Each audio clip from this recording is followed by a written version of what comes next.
a lot for joining this session on achieving the IT resilience in healthcare industry in a hybrid environment. Today, we have three eminent speakers. I'll start with Hector. So Hector Rodriguez is an experienced solution strategist, technologist, and he was a CISO.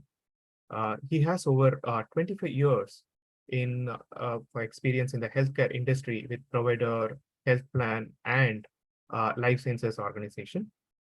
He has an he's an executive security advisor at AWS. His work focuses on leveraging modern technology as an innovative solution and support organization to achieve their mission. We have Suman Mishra. Suman Mishra is our CTO for GS Labs and GAS. He has close to 20 years of experience in healthcare industry. He played multiple key roles in digital innovation, AI and the cloud in healthcare. And he also done a lot of initiatives in the cloud behavior and clinical health space. Next, we have Sundar. So Sundar has 15 plus years of experience working in identity and access management space. He's playing a key role in supporting multiple GS Labs and GAS clients in the identity and access management space. And I'm your moderator today.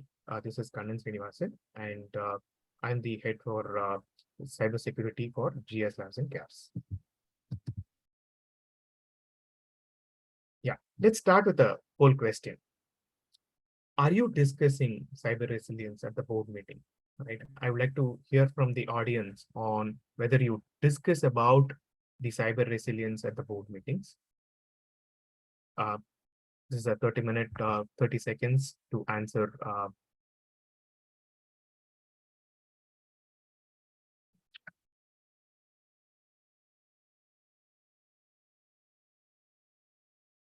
Five more seconds.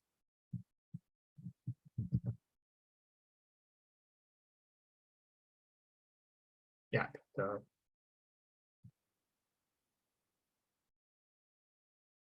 Great.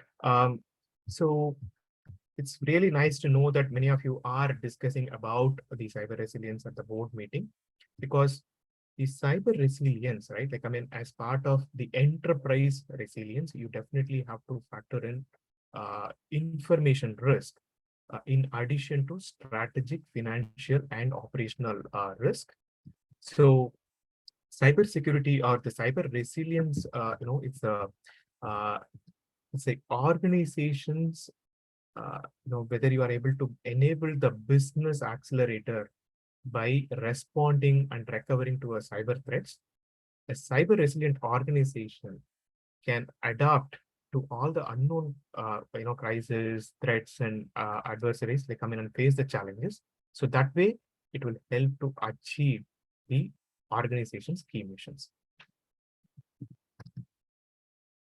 Thank you. Let's move on to the next step.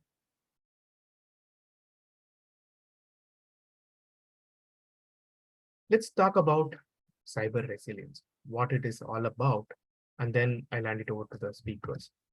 Now, when it comes to cyber resilience, right? I mean, I know Hector is going to talk more about the technical aspects of implementing cyber resilience, but I will start with, how you should structure your cyber resilience program. Now, IT governance suggests to have a cyber resilience framework in place by implementing some of the four key elements. To start with, have a manage and protect.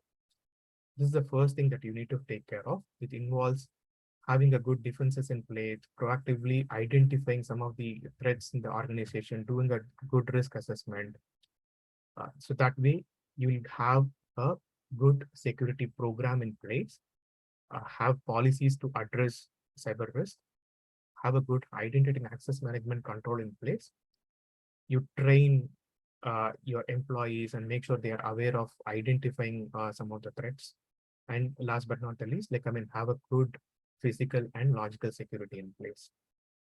Next one in the list is having a identify and detect, right? So here, what you need to do is focus on monitoring your organization information and information systems for any anomalies, right? So this involves having a good network and security measures that will constantly keep looking into your uh, the logging and identify for any vulnerabilities and doing a penetration testing on a periodic basis. So all you are trying to do here is actively detect for any potential incidents, right? Third one is respond and recover. So this addresses the need for managing the incident quickly and effectively to limit the damage and restore the functionality. So this can be achieved by through a good incident response plan and through a business continuity plan. And last one is about the governance assurance. So here you need to involve your board and the senior management so that they are aware of what all the cyber resilience related risk and they help in supporting the organization to achieve the goal, right? So these are the four key elements that we need to factor in as part of the cyber resilience. Next slide, please. Now, we have Suman here, and I would request Suman to talk through some of the challenges that we are seeing and in the healthcare industry related to cyber resilience. Over to you, Suman. Thank you, Kanan.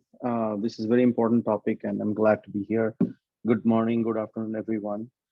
Um, Before we talk about cybersecurity in healthcare, I just wanted to pause and rethink about how cybersecurity is coming up in healthcare, both from a threat and a pain point perspective, also a necessity or an important key function in technology strategy perspective, right? If you just dwell in that for a minute, what it does is kind of shows you how cybersecurity is become a critical component in every tech strategy that is being built in across healthcare organizations.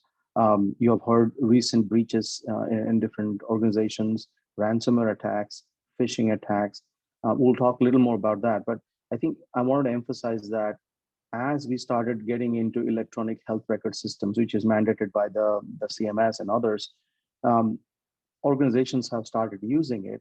But when they started using it, I think the security aspect is almost always overlooked or ignored, um, due to lack of awareness, due to lack of proficiency, I should say, and more importantly, lack of talent that people don't have in their organization to do it the right way. So although it has been implemented from an electronic health record perspective, they're highly vulnerable, right? So that's one point. The other one is the increase of IoT or in medical IoT or consumer IoT devices that is right now in play in healthcare industry.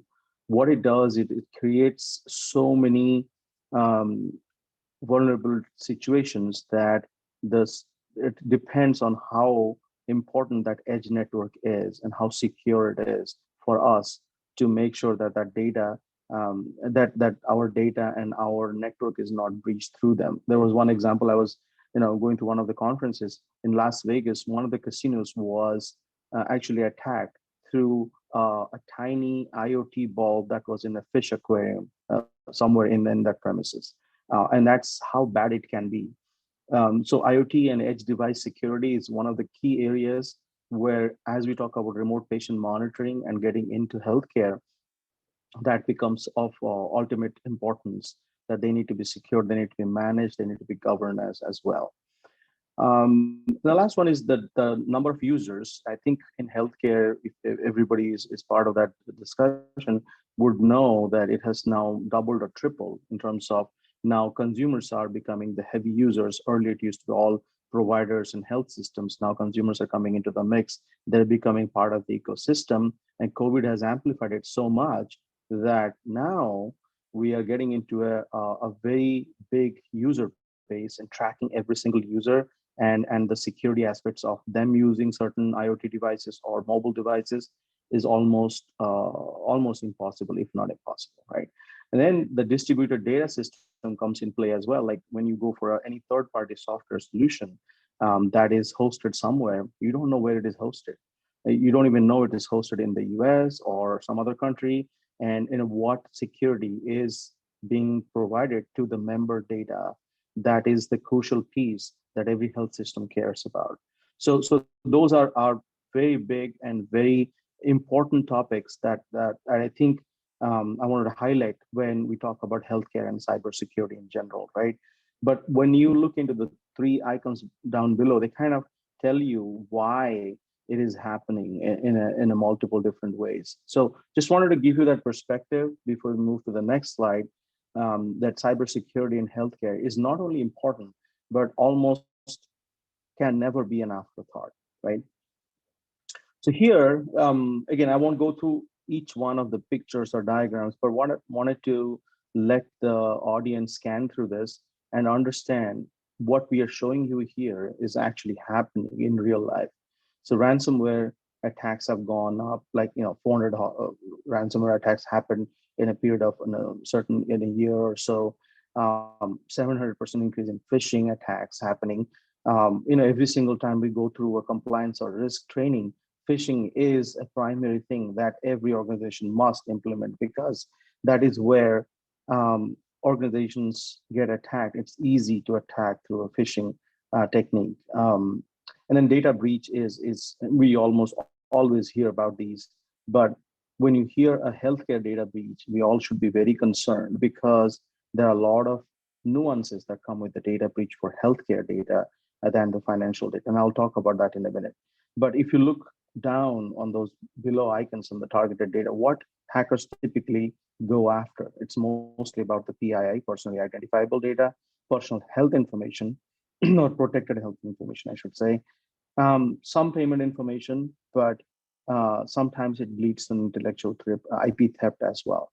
So in commonality, if you look at the trends, ransomware and phishing are the two major things that are happening, and data breach is basically an ancillary that kind of binds these two together.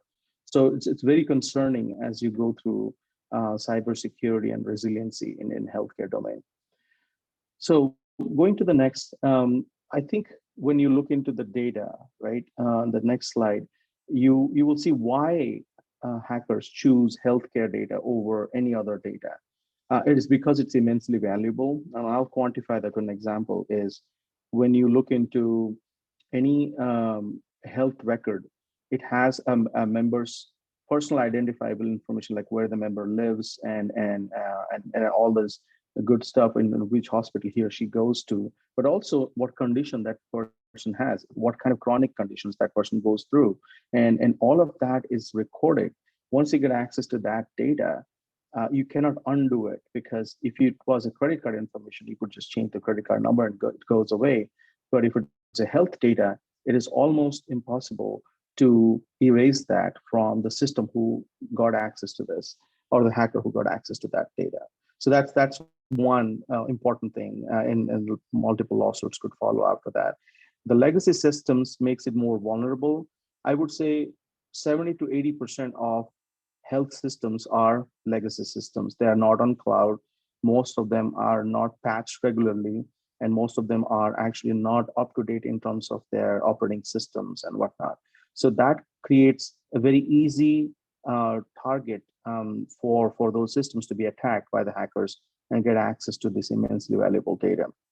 The last piece is what I would always emphasize is the low awareness. It's not about that your CISO is not aware, or the CEO or CXOs are not aware, but everybody in the organization must be aware as well. So that awareness builds some kind of a best practices or habits that people would need to go through, and through training and through random phishing tests, people would need to be made aware of the seriousness of clicking on a cat picture or a YouTube video which they don't know about, and suddenly making the entire organization vulnerable to attacks. So I would leave you with this thought, that every time we talk about healthcare, these are the important 3 points that I think makes healthcare more vulnerable to attacks, and I think the challenge would be to continue to be to make sure that how do we close the gaps in terms of making the systems up to date, making sure that training and governance in place so that people not just use the system, they know how to use the system with security in mind. With that, Kanan, I'll yield back to you. Yeah, thank you, Suman. That was a great insight. Now we have Hector. Maybe I'll request Hector to share his thoughts on some of the solutions that we have in AWS. Over to you, Hector. Thank you, Kenan. And hello, everyone. Well, and good morning from the West Coast here. You know, this is an interesting topic, and I love the setup and the information that's being shared. But and also from my experience, having been in the industry for over 25 years, and really this industry, healthcare, is my purpose. It's why I do what I do, why I get up every day. But trying to help our customers really improve their security posture, beginning with identity, is absolutely critical.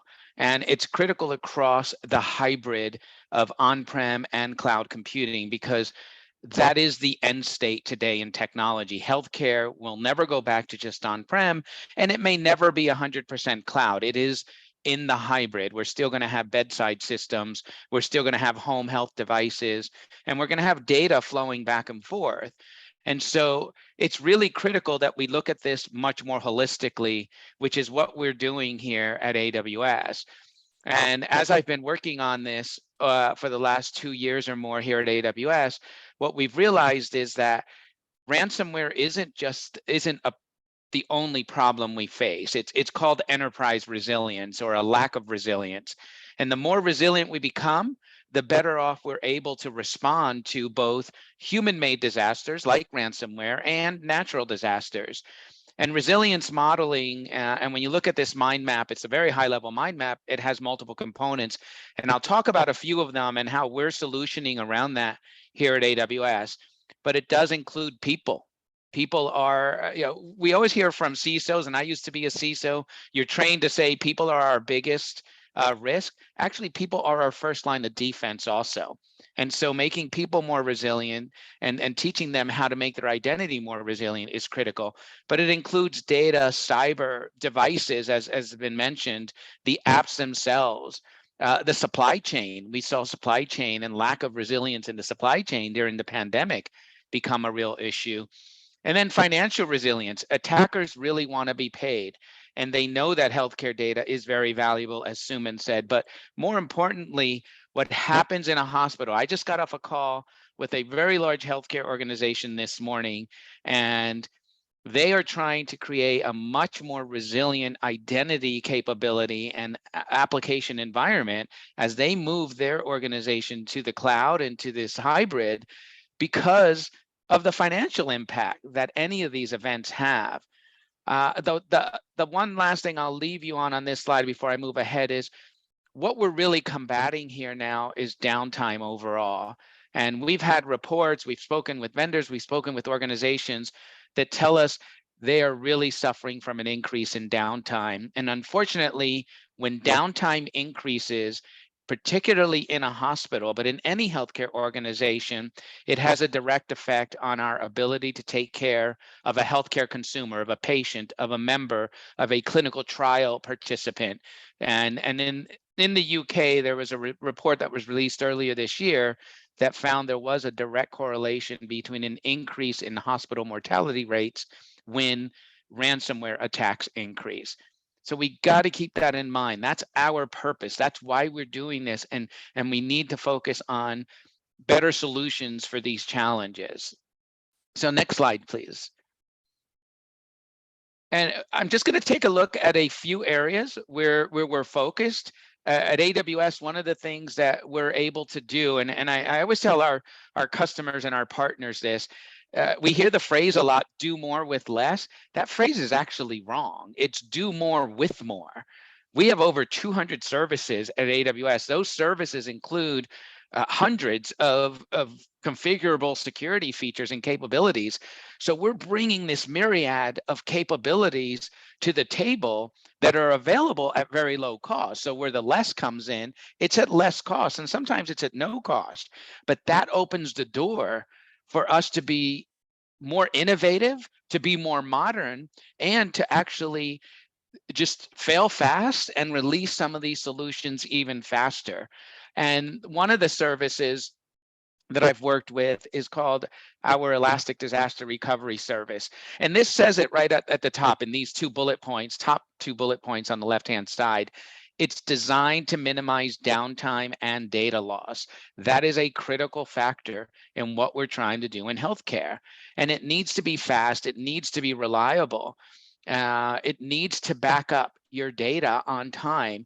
And when we put it in the words of a chief information security officer of an incidents recovery team, what we're trying to do is get your response point objective down to seconds, your recovery time objective to minutes. And we've seen that happening. If you go to the next slide, I'll show you an example where this is happening at a hospital called Calvert Health. Calvert has shared this. They've spoken publicly about what they've done with AWS at HIMSS, but they're leveraging Elastic Disaster Recovery to back up their electronic medical record. They happen to use Meditech, but before implementing this solution, they were not able to recover. They tried other solutions. They never had a successful practice run. By using this service, it is a managed service. Well, it's an AWS service, and then there's a managed service built on top of that by the partner Healthcare Triangle in this case. And what they were able to do was not just back up, but also practice, but recover a read-only version of their electronic medical records in the AWS cloud in less than 15 minutes. Their target for their RTO, RPO was 2 to 4 hours. So it was about a 97% improvement on their target, which is pretty amazing. I was really amazed at those results. The hospital has been really amazed. And what they're doing now, which really is what I talk about when I look for, is they're on a journey to becoming more resilient. So they'll continue to build more of these capabilities into their hybrid architecture so that they are ready, they are prepared. And that's what resilience is being really well prepared to quickly respond and recover from any incident.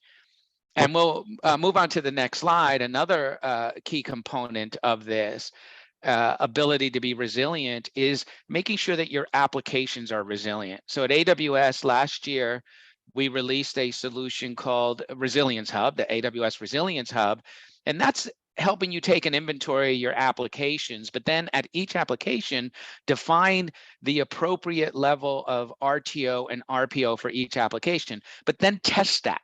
You have to test your disaster recovery, your incident response plans. You have to have tabletop exercises, and you have to make sure that all of the key stakeholders and everybody in the organization is involved. But when we can automate that testing, when we can automate that inventory, when we can automate that recovery, it just accelerates everything that we're able to do.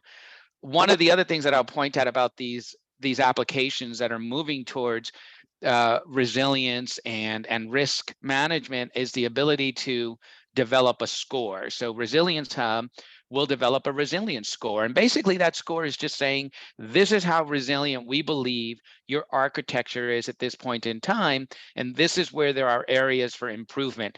And so now we're capturing data. We're being more data driven. This isn't just someone's opinion. This is really what the data is telling us, what we're seeing in the infrastructure. And those recommendations are coming from a body of work that says these are the steps to take to become even more resilient. Next slide, please. And one of the other solutions, again, that's used at Calvert Health, that used at a number of healthcare organizations, life sciences, and across at AWS, we have over 1 million customers. A lot of them use the solutions like AWS Backup, but this service has evolved to now include Vault and Vault Lock. What this really brings, I'm not going to read all the bullet points, but there is a mention here of the ability to create immutable backups. Immutability and immutable infrastructure, immutable data backups is a core component of improving your resilience capabilities. And it is important to develop a process of immutability and what components are going to be immutable. Is it your OSs, or your images, are your data backups, your databases, so that you can create these virtual data locks or and safe havens, and keep them separate from your overall operational networks and information networks, and ensure that you've got, again, that very clean, immutable, read-only backup to go back to if and when there is an incident. Next slide. And this is what the AWS architecture looks like. The AWS backup architecture looks like. It is a hybrid architecture. The backup service can back up your on-prem data and resources, and it can also back up with the cloud, but it is backing up into the AWS cloud. And there are multiple options in AWS for how you archive and use cloud storage in order to manage storage that needs to be kept for a long time. In HIPAA, we need to keep things for at least 6 years. A lot of organizations keep it 7 to 10 years. I've run into organizations that keep it forever. So you want to make sure you can do those things, that data storage is available to you, but it's available at very low cost with different archiving capabilities. And so that's all built in to this type of service. Next slide. And then I'm going to leave you with this in this section right now. Is earlier I mentioned people are really our first line of defense, and I've been working on a set of tabletop exercises where we're going to organizations and working with governments and public policy people, regulators in the U.S., around the world. I speak Spanish, so I'm fortunate that I can do these in Latin America and others. But what we're really seeing is more and more focus on making people more resilient, and that does start with building a foundation of security awareness training for everyone. Last year, AWS released its internal security awareness training program to the public. We made it available for free to anyone who wants to download it, put it in your learning management system, use ours, use one of our partners to do that. And it's a great way to get started. Earlier, we asked the question about cyber resilience being a boardroom and executive discussion. It was great to see that number at 65%. Last year, that was not the case, even earlier this year. So that is a big improvement. That number used to be less than 25%. And actually, the data from DOD and the FBI and CISA, Health and Human Services, is still telling us that healthcare organizations are not practicing their cyber resilience. They're not practicing their recovery. So we have a lot of work to do there, and we need to build that security aware culture. We need to make sure everybody understands their role and that it is their job. We also need to make the training relevant.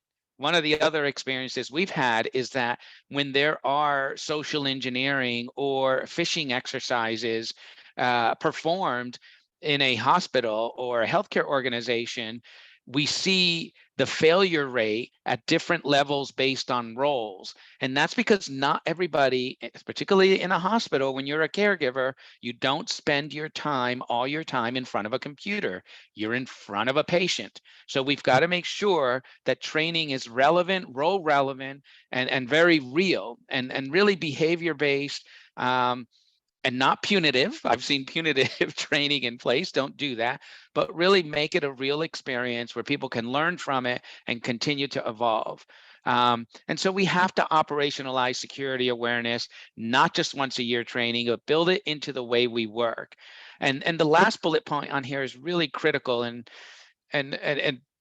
this whole conversation, as we've prepared for this webinar, it's really opened my eyes even wider onto how critical identity is. And we do walk around in the security business, say identity is the new perimeter. It's no longer the physical data center that everybody had one and we were protecting the server.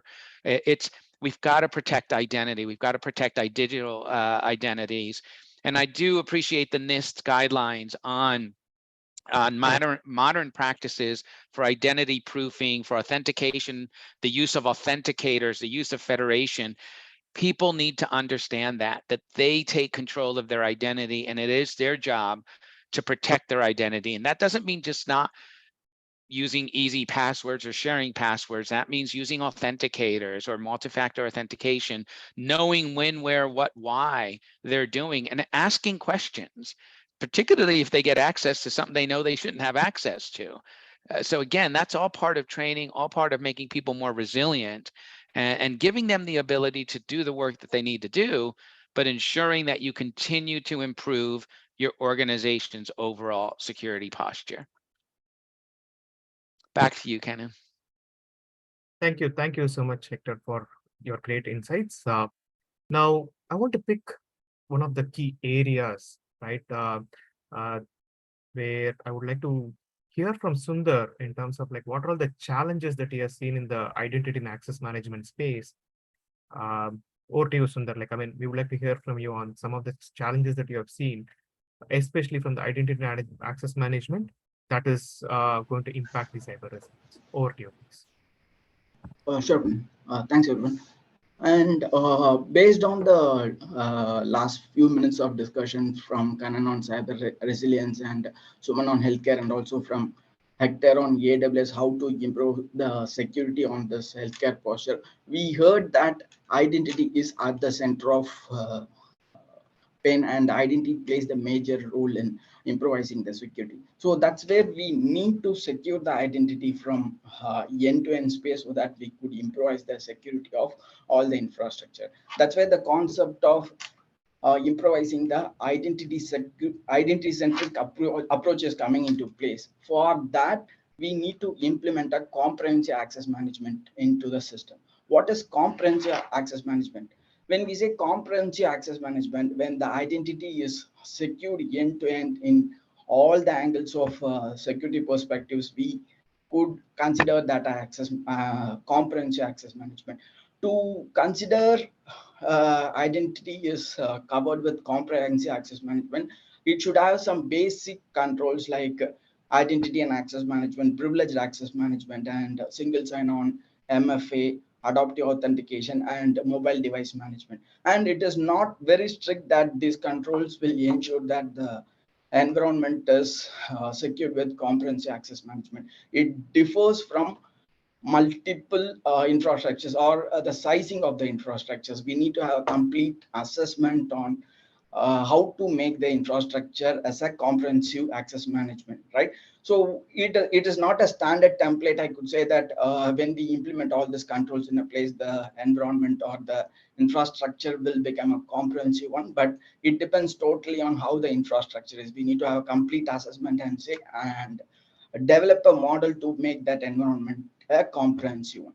Once we have a comprehensive environment, comprehensive access management in the infrastructure, it gives or it develops a basic concepts, or it by default gives the implementations of zero trust.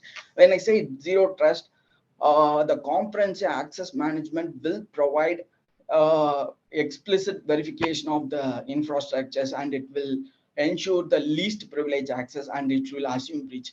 These are all the three basic factors of zero trust implementation. When we have a comprehensive access management in place, by default, these implementations will be in the place in the infrastructures. So when we have this factors of zero trust implementation, that will ensure that the infrastructure is totally secured and it will defend the environment from all the threats. So when the defects are being identified and we are in a kind of a defense mode, and we are achieving the cyber resilience, and we are not going to respond to the threats since we have comprehensive access management, and zero trust is implemented by default. By having comprehensive access management, we are in a defending mode and not in a responding mode for all the threats which we are approaching us. So that's all about comprehensive access management in a healthcare infrastructure, people.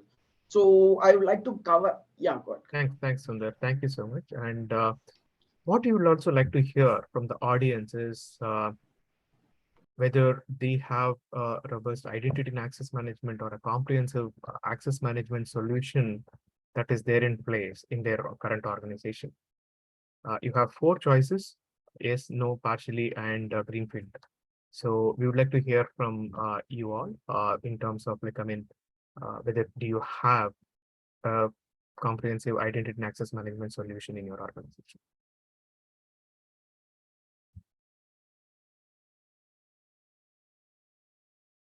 30 seconds, please.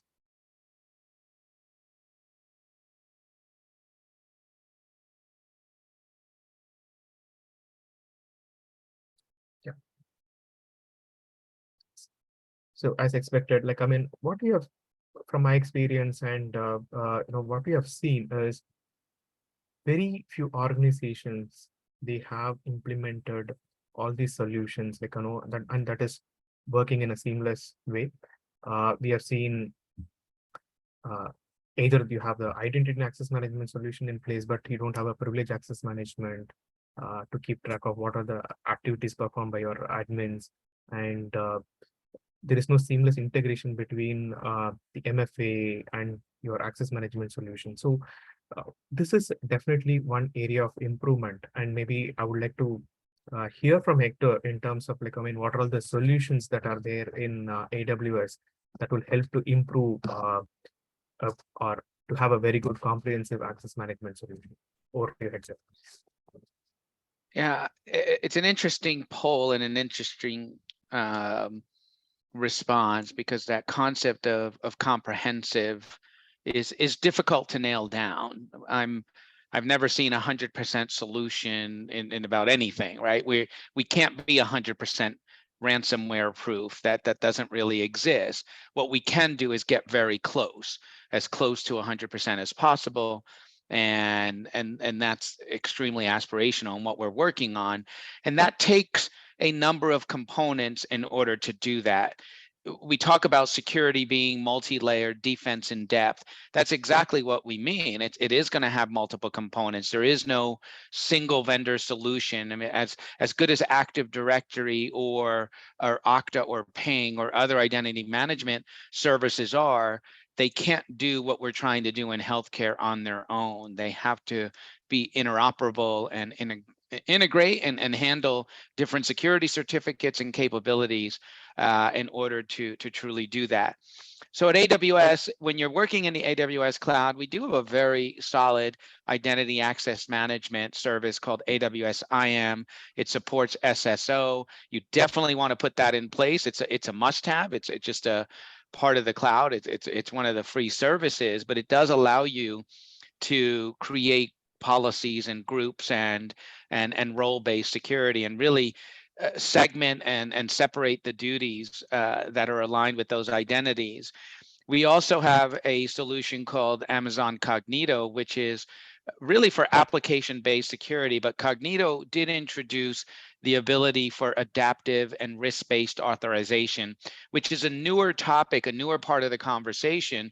But risk-based authorization is really data-driven, and it's experience driven, it's location driven. It really brings in policies and all of those types of things to ensure that that person is who they say they are, but they also should have access to what they're trying to get access to. Again, depending on who they are, what they have, where they are, the time of day, what they're trying to do, and so on. So risk-based authorization, adaptive security capabilities is an area of growing interest and of growing capability. I would highly recommend looking more into that. I do want to mention a couple of other things. At Amazon, we have a very, very strong set of services to audit everything that happens in the cloud, and even extending that into on-prem to be able to ingest audit logs and API access logs. That's the data that you really need to truly understand user behavior, user access and authentication, other products like Amazon Macy that will scan for the use of protected health information, where it's being used, is it being stored in places and object stores that are being exposed or in databases. So again, bringing all that data together, becoming more insightful and listening to the data, because the data is telling us the truth. We just have to really listen to it. But being able to automate that in order to drive those solutions is critical. And then the last thing I'll say about solutions is AWS does have a very strong partner infrastructure or partner program of organizations like Gavs and the labs. But also in our marketplace, there are services that extend identity management. So if you are using Active Directory or Okta or Ping, SailPoint, in your organization already, you can leverage those services and capabilities that are available to the marketplace to integrate again across the hybrid, your cloud services with your on-prem, and continue to use and expand an identity management service that you already have in place. So you definitely have some choices, but I'm going to go back and repeat something I said. Make sure that you define what comprehensive is. What are the requirements in your identity management system? What do you really have to protect overall, and then work backwards from there? Yeah, and Hector, if I may add a couple of points to what you just said. Comprehensive, the word is a moving target, right? For every organization, they have to define what comprehensive means to them. But if you close your eyes and look at all the healthcare organizations and how they proceed in enforcing these guidelines, I use the word enforcing than enabling, because sometimes this need to be done to protect your network data and whatnot. Every single time I feel that there is no one solution that fits all, like you just said. There has to be a combination of tools and technologies that need to come together. People may be on GCP or Microsoft Azure or AWS. They have to come to a center point. The organization have to come to a center point to say, do these 5 things work for me? And I think I have seen in past working Kaiser Permanente and other areas that there is a combination of multiple tools and technologies that work for a comprehensive IT resilience strategy, which includes cybersecurity and everything else. What I always leave the audience with this thought is, every time you design something, it cannot be an afterthought. It has to be well thought through. It has to be baked into your governance. It has to be baked into your trainings. But more importantly, choice of tools and technologies by something like a technology standards and management, looking at broadly into your architecture domain, where your cloud is, where your hybrid solutions are, where your on-prem solutions, like you said, not everybody is on cloud or on-prem, it is a hybrid infrastructure. How do we blend these things in a more comprehensive way for your organization to work and achieve the goals that we had laid out in the presentation? Right? Great. Thank you. Thanks. That's a nice insight. So just to summarize, right, like, what we have discussed in the last 40 minutes is, we talked about what is a cyber resilience and why if this needs to be discussed at the board level. We discussed about, like, our Suman shared, what are the challenges that we face in the healthcare industry, specifically, like, on the cyber resilience. Hector, gave us very good insights about, like, how to handle some of these using AWS solution. We discussed about the comprehensive identity and access management and what are all the solutions that are available in AWS. So that those are some of the key takeaways. So what should be our key next steps? It is to do a good risk assessment, covering all the infrastructure component, factoring in some of the challenges that we discussed so far. And to protect your identity, like, have a good comprehensive identity and access management solution in place, so that some of these risks that we discussed, like, will be able to taken care of. So now let's move on to the next section. Like, it's about the Q&A. Like, we would like to hear some questions from the audience.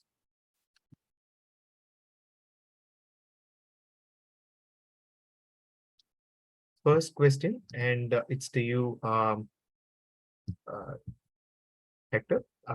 It's about which is better, right? I mean, public, private, or hybrid or community, right? Like, I mean, of the four choices, which one would you recommend that an organization should go for to protect or to make sure, like, I mean, they are cyber resilient?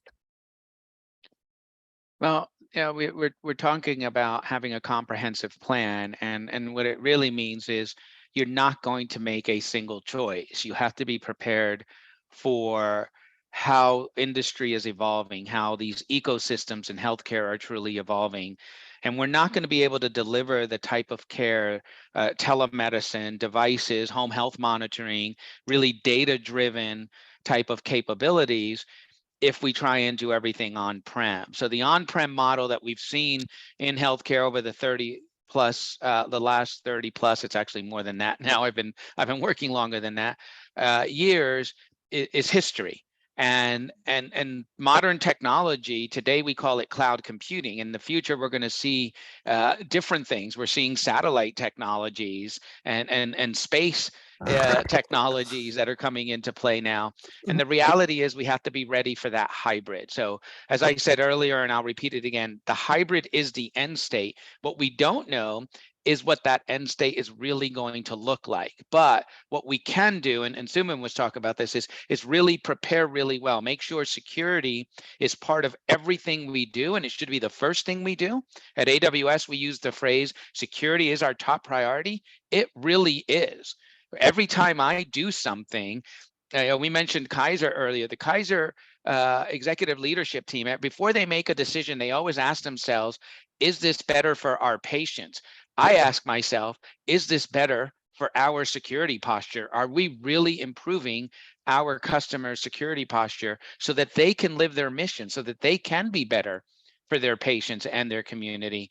And that's what we have to do. But work on that hybrid, work on what comprehensive means for you, and try and cover as many of the bases as possible, and have workshops, right? I like that list of the next two things to do. It's a very short list. I appreciate that. I always look for one next best action, but I would say ask yourselves, what would it take to put together a more comprehensive identity access authorization management solution, and then test it out?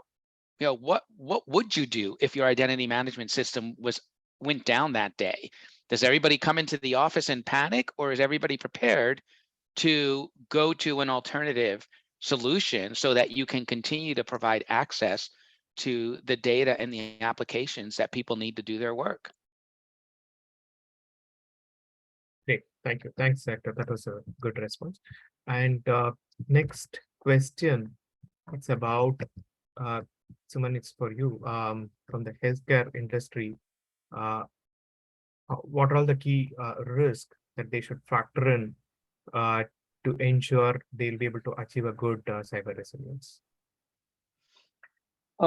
It's a broad question. I'll try to answer it the way I think I have seen it taken care of many organizations, and it could differ, like I said, from organizations to organization.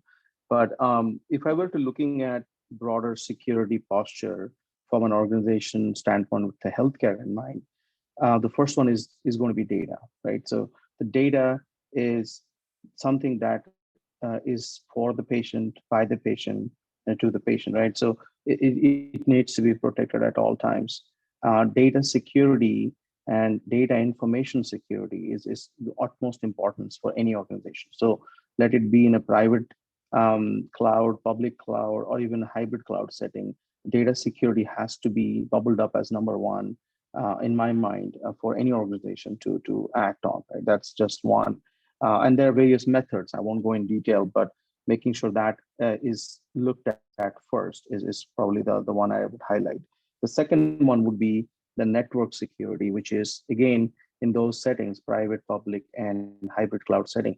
How are you making sure the internet is the intranet, or if you're getting traffic from the internet from an extranet point of view, how are you managing those? Right? Is your DMZ well configured?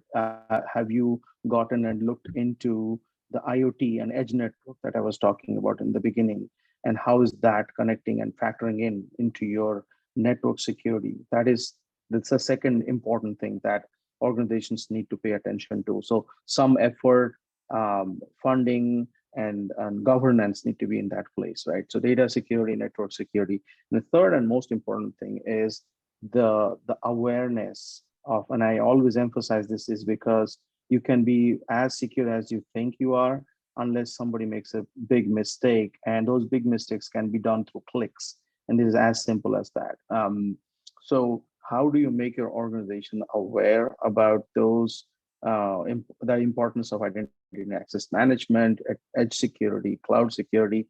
But in a nutshell, how do you prepare them coming in day out to work and not fall victim to those tactics that the cyber attackers use, and make your organization vulnerable to those things, right? So if you had put the third element in place, where there is a lot of training, a lot of tests, a lot of escalation paths. Let's say you fail the phishing test twice, it gets escalated to your management and they act on it. And then suddenly you're getting into a rhythm of, I know which ones are phishing emails versus which ones are not. I know these are the right things to do, scanning every single time before storing certain files, whatever not. So that is not just at the system administrator level, it goes deep into the people that are working in the organization. So that's how I would broadly categorize those three areas to make a good security posture in your organization. Great. Thank you. Thanks, Sumit. Next question. It's a very interesting question, Hector. One of our audience, right? Like, I mean, he's from a pharma industry, and one of the key challenges that he would like to bring is, like, I mean, they still use some of the legacy or the old application. I personally know some of the medical devices still using on Windows 7 and all that.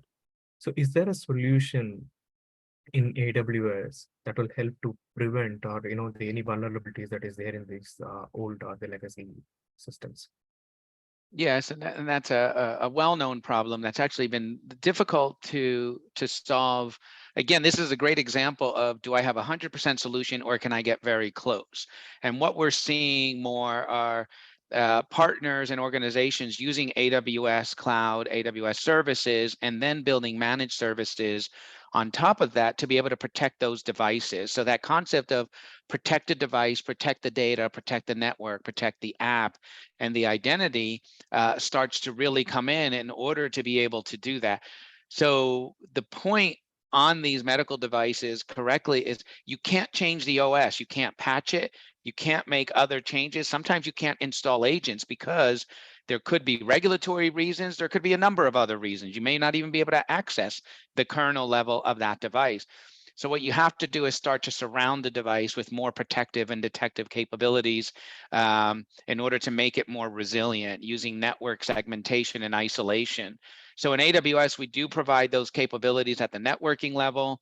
We do provide, AWS has a very strong but quickly evolving IoT and device management capability with solutions such as AWS IoT Device Defender and AWS IoT Device Manager. But we've got partners like Scenario and Infotech and others that take it even further and make sure that these protective technologies can be implemented across the network, across legacy devices and more modern devices. So it is a solvable problem. That's the good news. What we have to do is work backwards from exactly what you're doing and make sure we get the right set of services and applications into your organization so you can do that. The one thing I will add to this, though, is, again, the AWS backup for backing up that data and archiving it and keeping it as long as you need to is a great solution, especially versus on-prem data storage. You really need to look at that just from not just from cost effectiveness, but from efficiencies and protective capabilities. Great.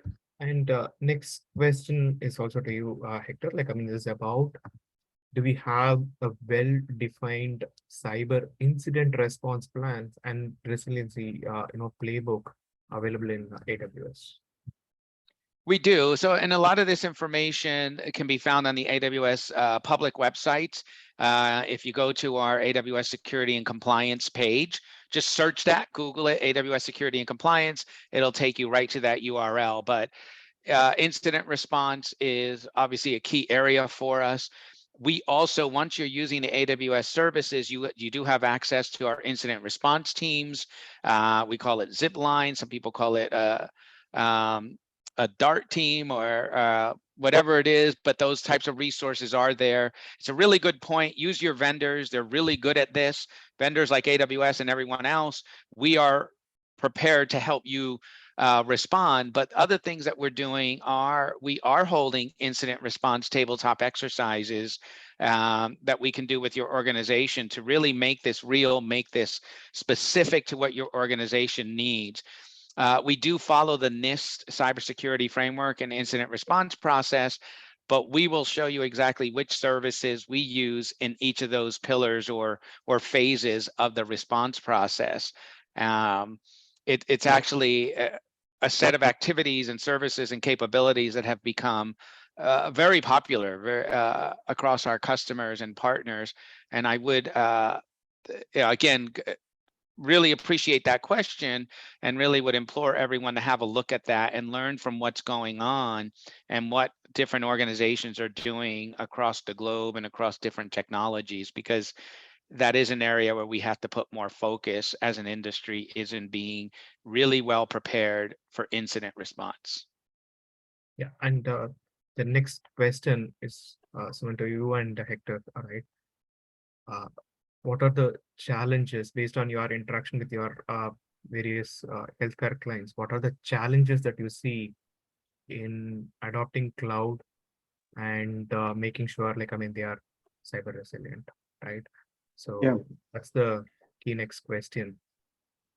And I can go quick and then I'll leave for it to close it as well. When we look at a cloud strategy in multiple organizations, healthcare organization, that is, I think the term cloud sometimes frightens people. They feel that they lose control when the data and everything else goes to cloud and apps kind of run on cloud. It's a little bit of unknown, more of a educational gap, I would say, in several organizations, right? Where they would not embrace cloud fully, right? Hence, what I always say is it is going to be an environment where we would be hybrid cloud and multi-cloud. There's no going back on that, right? You will have so many solutions that will be either on AWS, Azure, or GCP, but there are also so many third-party solutions which are also on cloud, like SaaS solutions. There will be somewhere else. So what happens in that case is it is very important for any organization to come to a conclusion that we are going to live in a hybrid cloud and multi-cloud environment. We are not going to be only stationed in a data center that used to be thing in the past. And more importantly, how do we interact with other clouds and other solutions that are not in one place, and how do we coexist? And I think that's where majority of the items that any organization, any healthcare organization within that, there is an IT organization, need to plan is how do we take care of latency? Right? That's number one, because there will be traffic going back and forth between clouds and even on-prem solutions. Then how do we take care of the data? Like I talked about, the data protection is key, but also the exchange of data and what kind of data is present where, and is there an optimal architecture present in that place? So that's number two. And number three is, do people know when they design certain application to take into account this hybrid cloud and multi-cloud into account when they build their architecture, so that the application is not massively slow or massively gotten into situations where there are conflicts in terms of traffic going in or out, and security policies need to be built around that too. So a lot of things to consider. What I've given the audience is the pointers to think through when they build a hybrid cloud and multi-cloud strategy in the lens of cybersecurity in mind. Hector, anything to add there? Yeah, I think this is more of a philosophical question, because the reality is, it's not, are we going to adopt the cloud? because there's only two things that's going to happen. Either we're going to purposefully adopt cloud computing and make it part of our modern technology, because that's all it is, or the cloud is going to adopt us. And that's actually the worst thing that could happen, where it just comes in like a crazy, tsunami of things. Today, half of the people on the planet have adopted the cloud. It's called a smartphone. Our smartphone is nothing more than a portal with all these apps to cloud-based solutions. If you use, well, TikTok, I'll say today, but any of the Lyft or Uber, anything, Airbnb, anything that we do today, I mean, shopping, that is all cloud-based. And so what I've historically seen, and I started working on this when HIPAA was released as a rule in the US in 1996, the internet, the World Wide Web, was also released that same year. Those two things were never written about together until 7, 8, 10 years later. And healthcare organizations would always ask me, why would I ever do that? Why would I ever use the internet? And then they started using the internet for email. Then they said, why would I ever use a social network like Facebook in healthcare? Well, guess what? Today, the question is completely different. It's, they'll say, hey, we hear TikTok is huge. How fast can I get to TikTok? And I would go, whoa, what do you need to do? Why do you need to do that? But I think the biggest blocker to adoption is just the misunderstandings, and people don't understand that there is a roadmap to doing this. There's a lot of experience. It's a great time to be adopting cloud technology. We're not back in 2008 when this was all relatively new, when AWS was launched, and then following that when Azure and GCP came along. This is now about how can I fail fast so I could succeed faster, but what are the things I need to put in place? And one of the things I didn't mention, but that's cloud companies like AWS, we work on creating these blueprints so that you can get to the cloud very quickly, these accelerators. Yeah. Thank you, Hector. I know we are on top of the hour. Thank you, Suman, Hector, Sundar. Thank you all for joining this webinar. And we sincerely thank the audience for joining this webinar. I know we got a lot of questions. We'll definitely get back to you with our responses. Thank you all. Thank you so much. Bye. Thank you. Thank you. Take care. Thanks, everyone.